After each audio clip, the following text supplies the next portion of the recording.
When you turn 50, how do you mark the occasion? Do you go out and have a big birthday bash? Or, in my case, do you go out and get yourself some new ink, which in my opinion, I think is the best birthday present ever?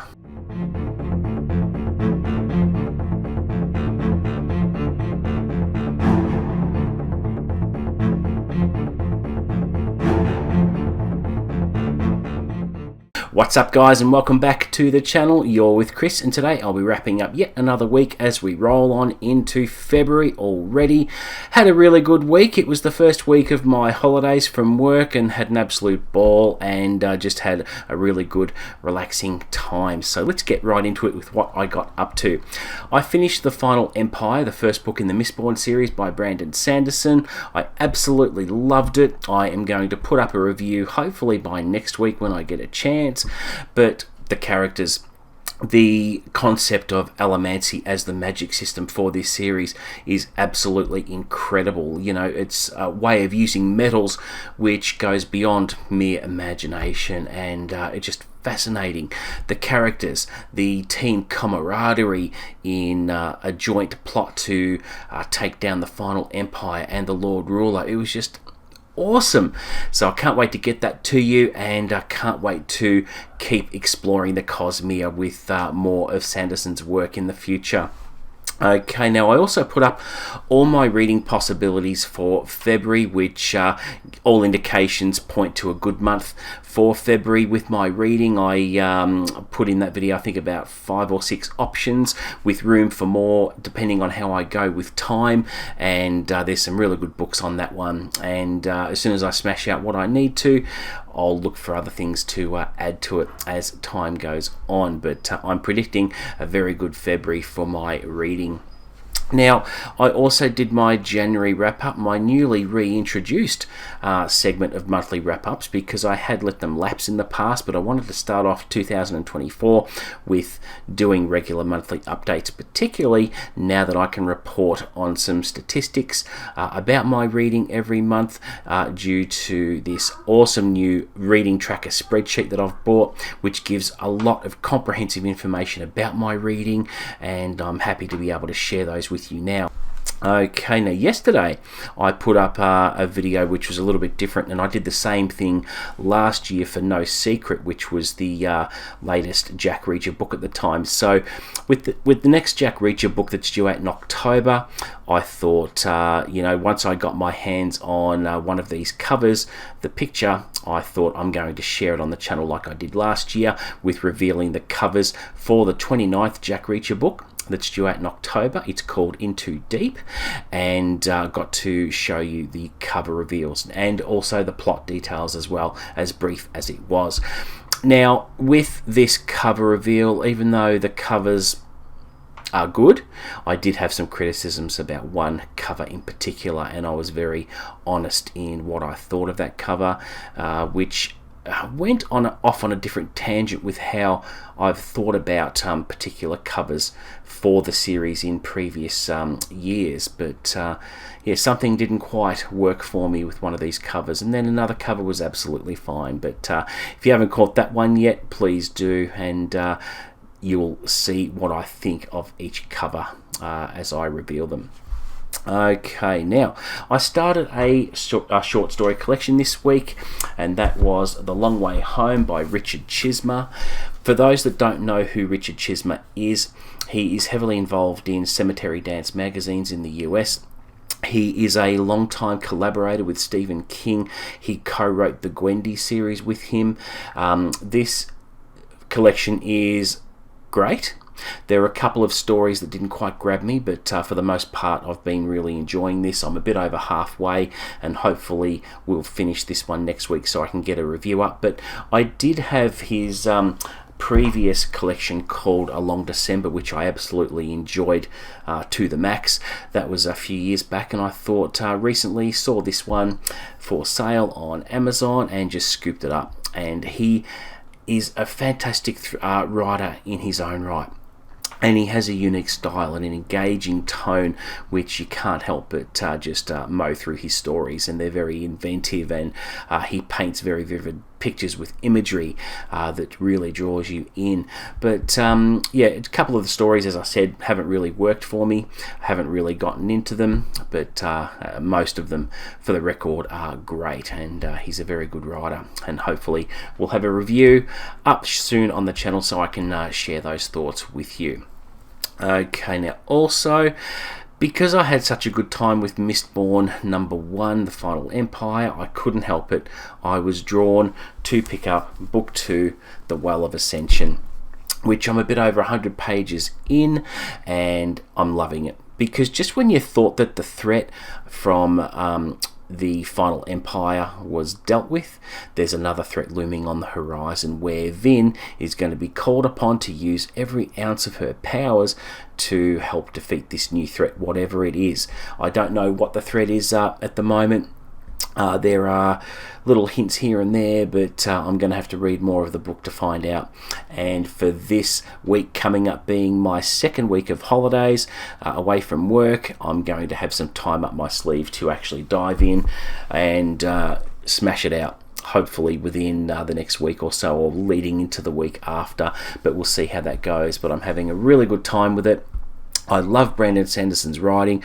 I like how he engages the reader, and the characters are absolutely fascinating, and yeah, looking forward to finding out what happens. The highlight for me this week was turning 50, so I celebrated my birthday, and my main present involved getting some new ink for myself after I visited my local tattoo artist after locking in a design which I think is unreal, and it was a green dragon coiled around a Celtic cross with detailed scroll work. And to be honest, I had no idea how it was going to turn out, and I was thinking when I was locking in the design where I was going to put it.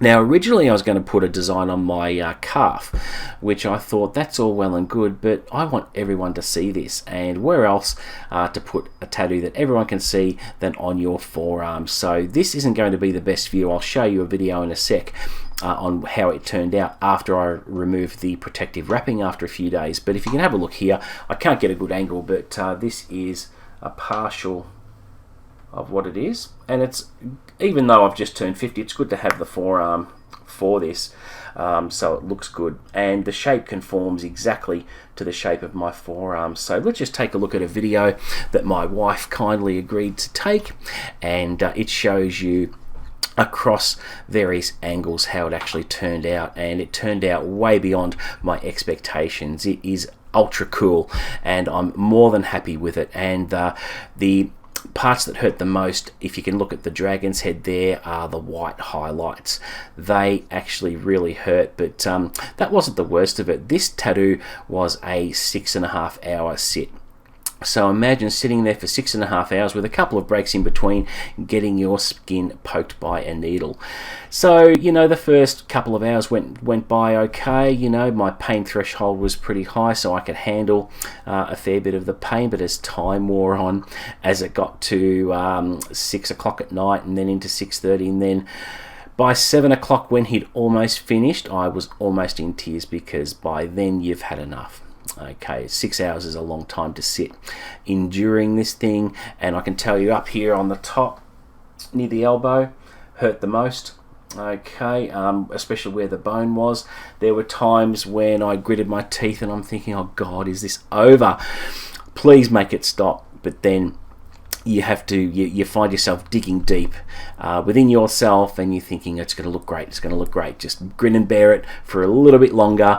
And the fact that I was in good hands with a really good tattooist made all the difference. And he's done just such a great job that I am more than happy with it. And it is a great way to mark my 50th birthday, and it was definitely a highlight. And you know, I can't show the tattoo up close at the moment because it is in the final healing stages. There's this really good product when, after I got home the night the tattoo was finished, there's this product called, it's like a second skin, and I can't pronounce the product's name, but it's like a second skin that you put on. It's double-sided, so very much like a phone or tablet cover. You stick it on, and then you peel off the top layer, and it seals the tattoo in like a second skin, so you can wear it in the shower and it's not affected. It's a really good way to trick the body that there is a new layer of skin, so that scabs are prevented from forming like they normally do if you simply wrapped it in Glad wrap and kept it in the open air for quite some time. Now, to be honest, look, I took it off after 3 days. I think you're meant to have it on for 4, but I decided to let some air get to it and put tattoo cream on it and let it breathe a bit. Now, I have had a little bit of scabbing, but nowhere near as much as I had on previous tattoos I've had done. So it's a really good product, and the I think the pigment is going to hold very well, and I'm so stoked with this tattoo. And the other best feedback you can ever get is when your wife loves it as well. Trust me, she was pretty impressed and still thinks the tattoo is very hot. So very, very good feedback indeed. All right, now let's talk about what I've been watching lately. My wife and I recently started True Detective Season 2, which we're finding a little bit hard to get into. It seems to be a more complicated plot with this one, so you have to concentrate rather than nodding off like I did a couple of times. But we'll continue with it and see how that pans out. But last night we sat down and watched a movie with Ethan Hawke and Julia Roberts called Leave the World Behind, where they rented out a villa for the weekend. So they travelled up from New York, and something happens where the internet and power goes out for whatever reason, and as the mystery unfolds, all sorts of creepy things happen. Now, as the movie went on and as we got invested in the thing, because when we went into this we had no idea of what people's feedback or reviews were like, and in hindsight, which is 2020 as they say, we should have looked at some reviews, because it might have just swayed us or convinced us not to watch it, because the ending was absolute rubbish. It ended in such an ambiguous way that you had to draw your own conclusions. Nothing was tied up, and it was said by the producers and the makers of the movie and a couple of the actors that was a deliberate way of stopping the movie. My wife and I didn't agree that it was the best way to stop the movie. We needed answers. We're the type of viewers that require answers and tying things up, not leaving everything open to interpretation. So we thought, in the final scene of the movie, we're thinking, okay, that's fine, let's find out what happens to everyone else. And the credits start to roll, and we're like, what the fuck was that? Where's the rest of our movie? But so we regretted that. It's 2 hours we can't get back, or 2 hours and 18 minutes we can't get back. So there you go. What can you do?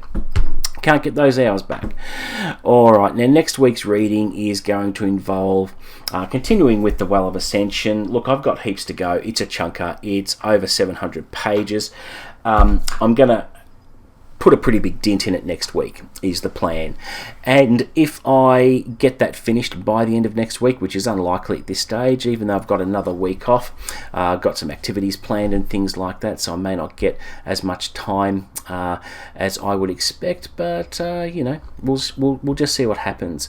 And then if all goes well and I do happen to finish it, or if I want to break in the middle of the book, I have got this one ready to go, which is called Smoker on the Porch by Dom Watson, his self-published second novel, which is set in 1989 Suffolk in England, has some Stranger Things vibes about it, about this demon or devil who corrupts these children, from what I can gather from the cover copy on the back. But it is going to be a very quick read for me, because look guys, in a previous video I did give a glimpse of this, but look at the spacing of the words and the font size.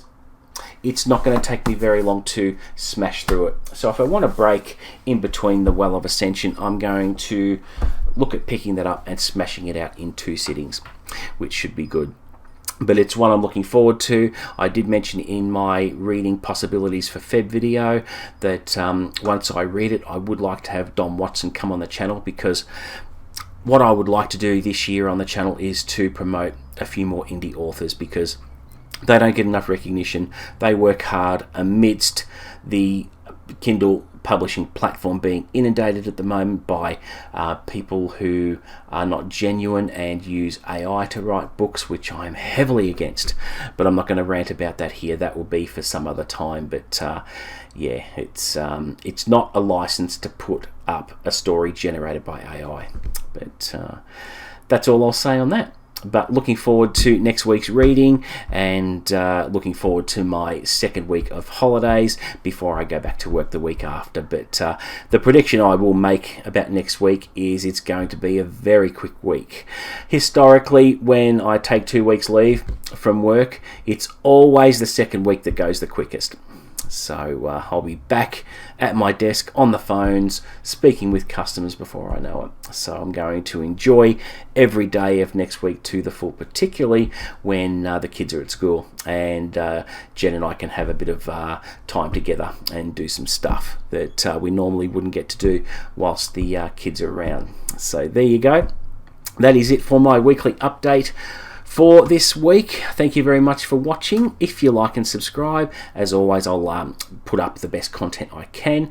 Please leave some comments below about the tattoo. Tell me what you think. Let me know if you're impressed like I am. But until the next video, guys, happy reading.